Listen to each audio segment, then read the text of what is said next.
लो जी, बड़ी मछली छोटी मछली को खा गई।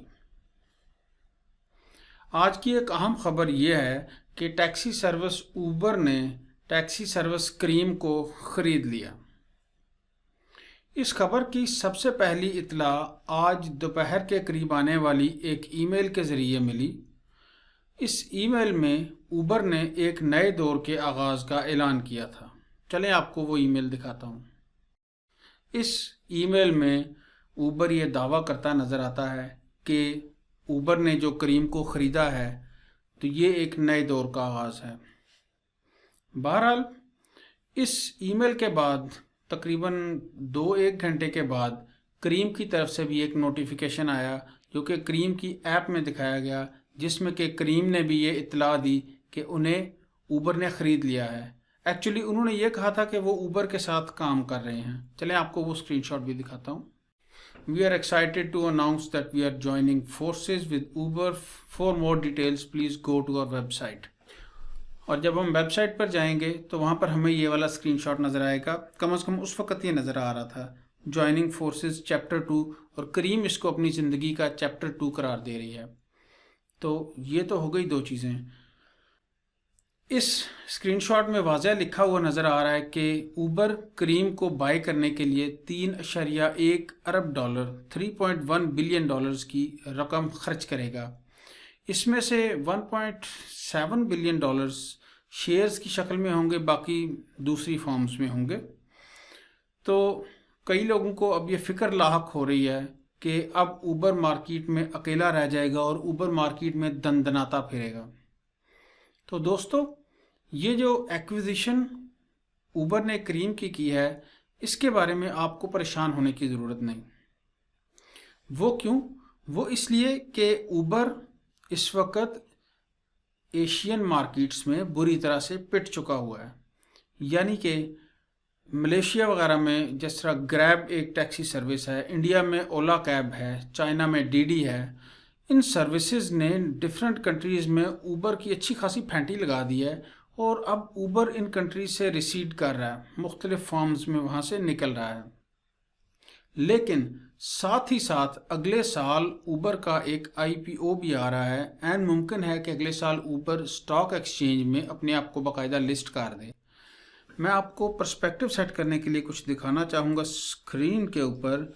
मसलन अगर आप अभी जाकर उबर का पेज सर्च करें तो ये विकीपीडिया पेज है उबर का। इस पेज के ऊपर वाज़े तौर पर लिखा हुआ है कि उबर ने पिछले साल 11.3 billion dollars totally revenue generate किया और उसमें से इसकी आमदन थी -1.8 बिलियन डॉलर। यानी कि उबर ने 2018 में 1.8 बिलियन डॉलर का नुकसान किया। इसके मुकाबले में जो 3.1 बिलियन डॉलर की इन्होंने एक चलती हुई दुकान ख़रीदी है क्रीम, ये कोई बुरा सौदा नहीं है। इस बिज़नेस की वजह से ना सिर्फ कि उबर को एक IPO तक जाने में, एक अच्छे IPO में जाने में, काफ़ी पैसे अच्छे पैसों का IPO करने में मदद मिलेगी, जो कि मोस्ट लाइकली 100 बिलियन डॉलर्स के आसपास का, 100 अरब डॉलर के आसपास का IPO होगा, जो कि स्टॉक एक्सचेंज में उबर अपने आप को लिस्ट करेगी। इसके अलावा आपको डॉन की एक और ख़बर दिखाता हूँ जो कि आज मैंने देखी, इत्तेफाक से ये अलग से शाया हुई थी।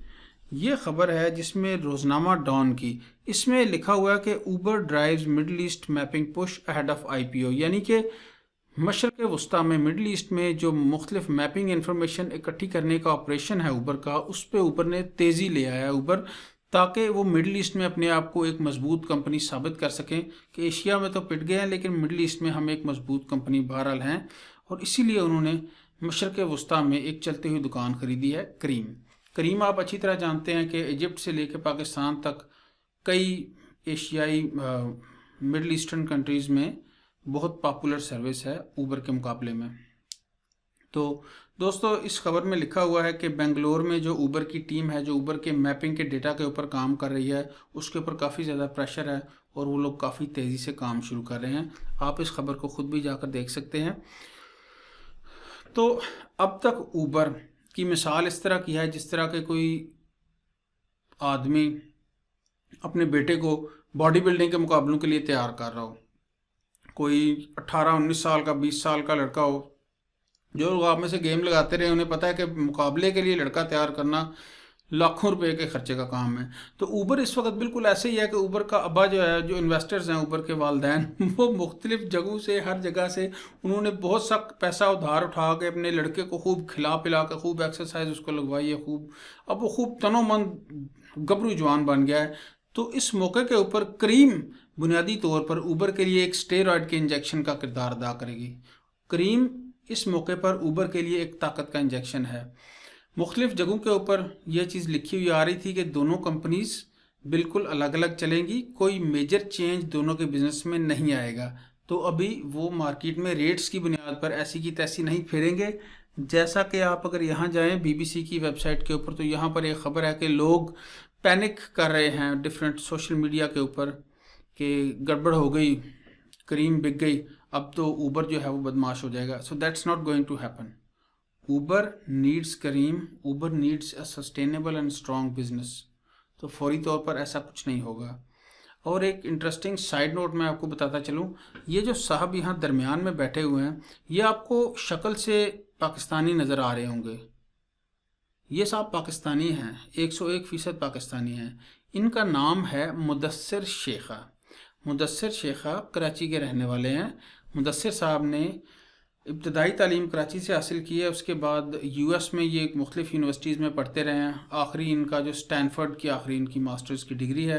اس کے بعد یہ مکنزی نامی ایک کنسلٹنسی کمپنی میں کام کرتے تھے، وہاں سے نکل کر انہوں نے کریم بنائی 2012 میں. 2012 سے لے کر آج تک 2019 تک جو ان کی محنت ہے، اس کا پھل ماشاءاللہ سے ان کو اس $3.1 بلین کی ڈیل میں ملا. یہ 3 پارٹنرز آپ کو اسکرین پہ نظر آ رہے ہیں. لیفٹ پہ میگنس اولسن ہے، رائٹ پہ یہ محمد بن سم تھنگ ان صاحب کا نام ہے، یہ سعودی عربین ہیں، اور درمیان میں ہمارے پاکستانی بھائی ہیں. تو یہ جو ڈیل ہے یہ پاکستانیوں کے لیے بھی ایک فخر کا مقام ہے کہ ماشاءاللہ سے ایک لائق پاکستانی نے اتنا زبردست کام کیا. بتاتا چلوں کہ مدثر جو ہے، اور مدثر اور میگنس، یہ دونوں ایک مینجمنٹ کنسلٹنسی فرم میں کام کرتے تھے، اور مجھے پورا یقین ہے کہ انہوں نے اس وقت یہی سوچ کر یہ کمپنی بنائی ہوگی کہ یار اس کو بناؤ، جب یہ ایک موقع پر چلی جائے گی، بڑی ہو جائے گی، اس کو بیچیں گے اور ایگزٹ کر دیں گے. سارا $3.1 بلین مدثر کو تو نہیں ملے گا، لیکن اس میں سے پھر بھی کافی ایک اسٹرانگ شیئر ان کو ملے گا. So this is the bigger picture about the Uber and Careem deal. اگر آپ اوبر کے ڈرائیور ہیں، اگر آپ کریم کے ڈرائیور ہیں، تو آپ کو گھبرانے کی کوئی ضرورت نہیں. فوری طور پر کوئی بڑا چینج نہیں آئے گا. اگلے سال میں کہیں جا کے 2020 میں چینجز آنی شروع ہوں گی، اور وہ بھی مجھے امید ہے کہ چلتی ہوئی دکان کو بند کوئی نہیں کرنا چاہتا، اس میں سے تھوڑا زیادہ پروفٹ نکالنے کی کوشش کی جائے گی. لیکن آئی ہوپ سو کہ things will be just fine. So اگر آپ کو یہ ویڈیو پسند آئی ہے تو پلیز اس ویڈیو کو لائک کریں، چینل کو سبسکرائب کریں، اور اپنے دوستوں میں اس ویڈیو کو شیئر کریں. اپنے خیالات کا اظہار نیچے کمنٹ سیکشن میں ضرور کریں، اور انشاءاللہ آپ سے دوبارہ ملاقات ہوگی. فی امان اللہ. اللہ حافظ.